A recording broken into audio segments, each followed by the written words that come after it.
Sagot niya tayo at itagaan natin sa bato. Bigyan po natin ang masigabong palakpakan, Senator Ronald Bato de la Rosa. Maraming salamat po. Ayun!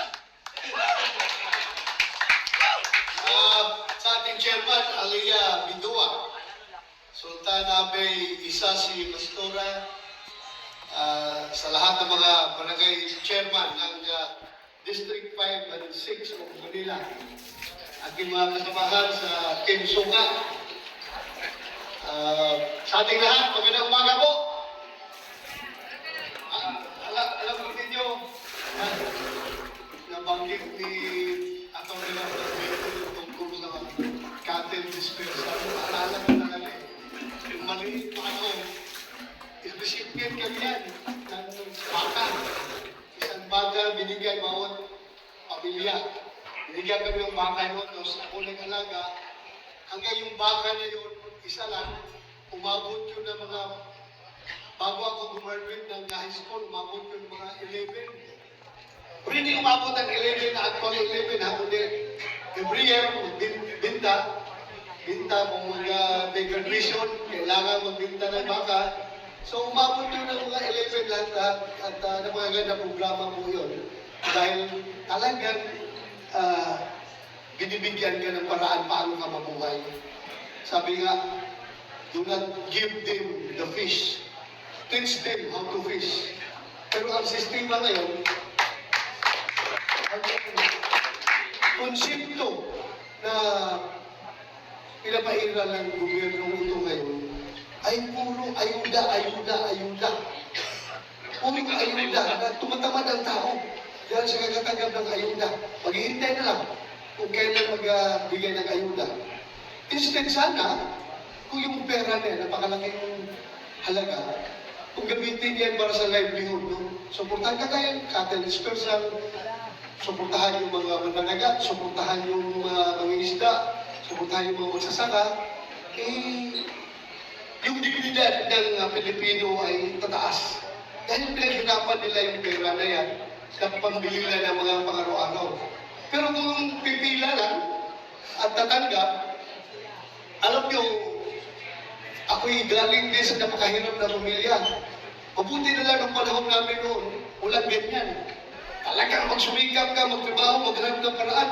Magbinta ka ng suka, magbinta ka ng maruya, magbinta ka ng bibingka, biko, para lang maka-income.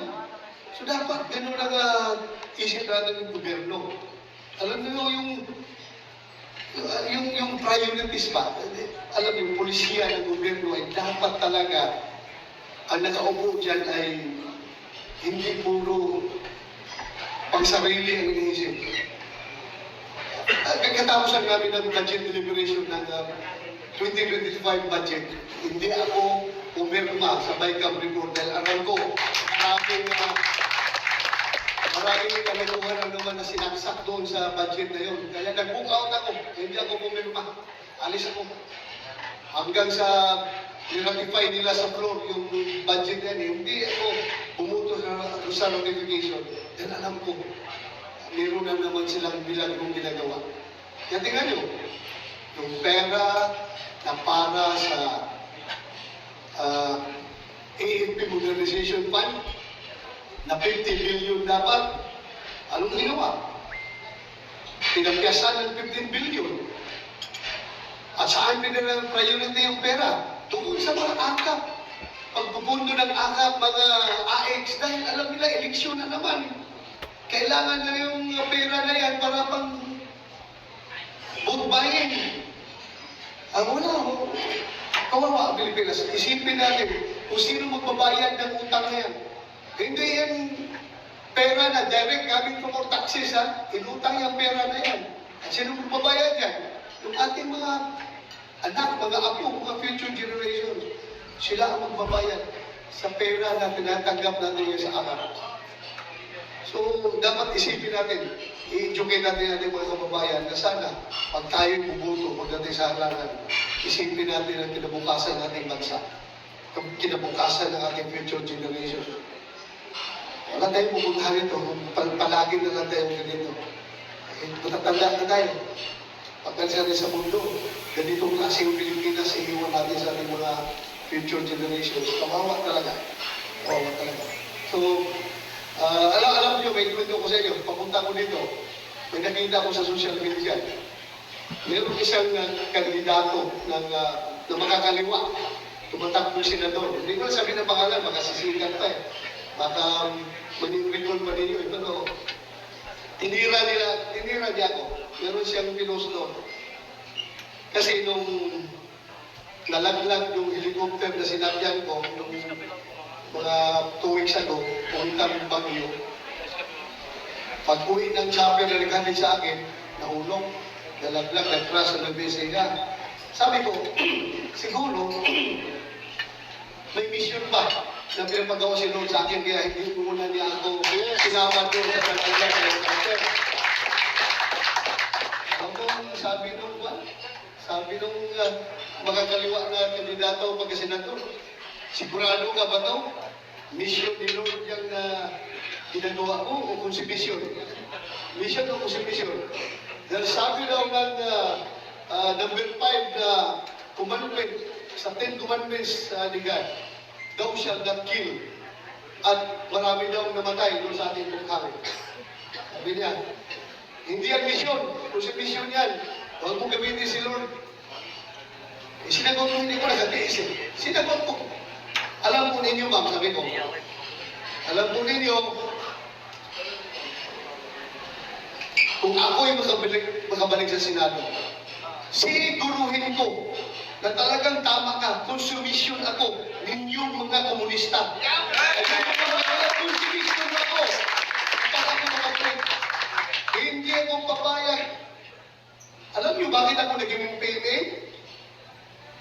Dahil sa mga MPA na yan, pinupuntahan yung pamilya namin sa Davao, tinatakot ang parents ko na sasama ko sa kanila mag MPA.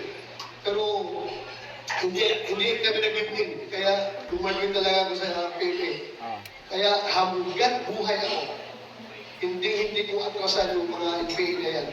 Bahat ang tulungan. Ang dami ko lang ginaan ng gira doon sa Mindanao, laban sa mga MPA na yan. Eh ngayon pa, senador na ako, pwede ko na gamitin yung legislatura para labanan sila. Eh, gamitin natin dito ngayon. Kaya sabi ko, ma'am, baka tamaan ka ng kidlat dyan sa sinasabi mo.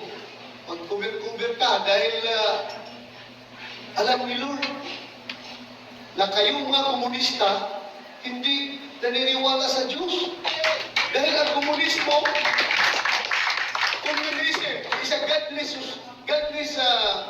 ideology. Hindi naniniwala sa Diyos yan. Tapos itong kupal na ito, ginagamit pa yung 10 commandments ni Lord. Sabi daw ni Lord, daw siya nag-kill. Akala mo, naniniwala sa Diyos itong mga gago na ito na mga komunista. Eh, sabi ko, tatamaan ka ng kidlat dyan. Sige, mag-cover ka dyan. Sinakyan nga kasi yung sinabi ng Pangulong BBM na kami daw, yung linya daw namin sa PDP ay mayroong bahid ng dugo yung kamay dahil sa doktor. Eh sabi ko naman, sula. Hindi ko po ikinagakahiya ko yung kamay ko ay may bahid ng dugo. Basta yung dugo. Bahid ng dugo. Basta yung dugo na bahid sa aking kamay ay dugo na nagagaling sa masasamang tao. Gagawin ang gagawin ng dugo niya. Yung dugo na yan, kinakailangan madumihan yung aking kamay para maprotektahan ang buhay ng mga matitino, mababait at mga law-abiding citizens, itaga niyo sa bato. Gagawin. Alam niyo, nakakalungkot po ang nangyayari ngayon. Tingnan ninyo, everyday sa social media, makita ninyo, very proud itong mga adik.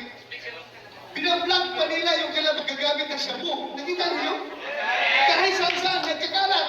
Gumagamit ng shabu, ang yabang nila, pinag-iyabang nila to the whole world, na gumagamit sila ng shabu.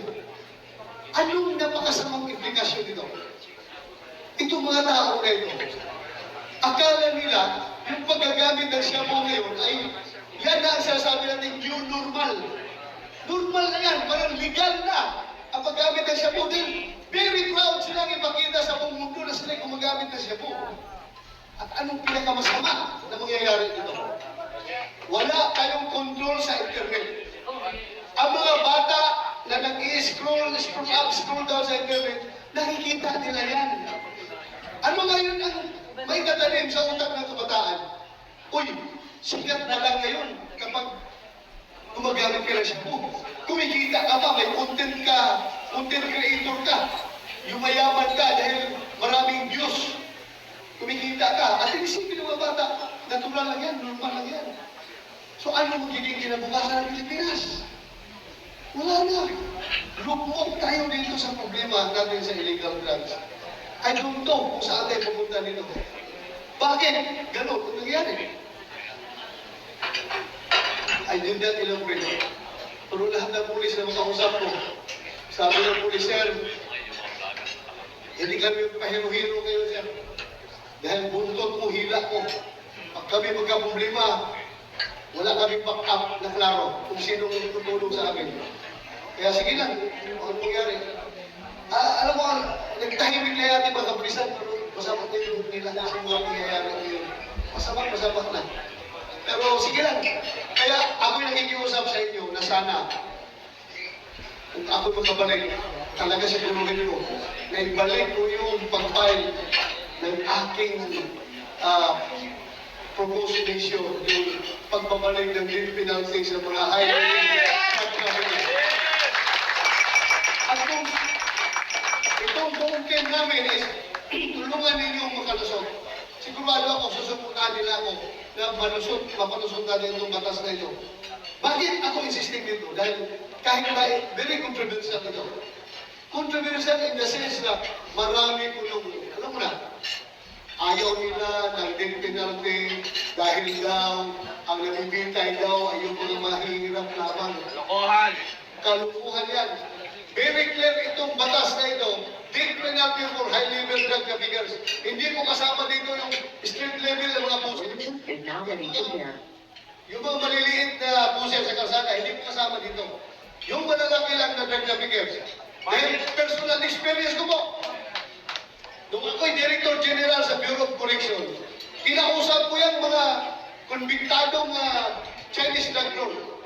At alam yung sabi nila, alam ba ninyo, sir, kung bakit kami insisting mag-traffic ng drugs dito sa Pilipinas at hindi doon sa ibang bansa like China, Malaysia, Indonesia o Singapore? Dahil kung doon kami mag-traffic, kahit na malaki ang market doon kami mag-traffic, siguradong bitay kami doon. Samantalang dito sa Pilipinas, wala kayong death penalty.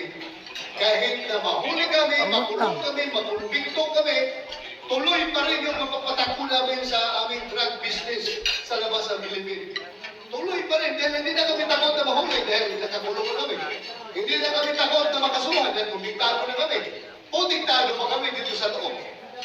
So ganun po, whereas kung pinagbibigay na natin yung mga buwakan ng mga drug lord na yan, sino pang magpapatuloy sa kanilang drug business sa labas? Kung pinatay na natin yan. Wala na. At itong batas na ito, yung batas na ito, ay magiging deterrent ito sa mga drug traffickers. Iiwasan nila ang Pilipinas pag magkakaroon tayo ng death penalty.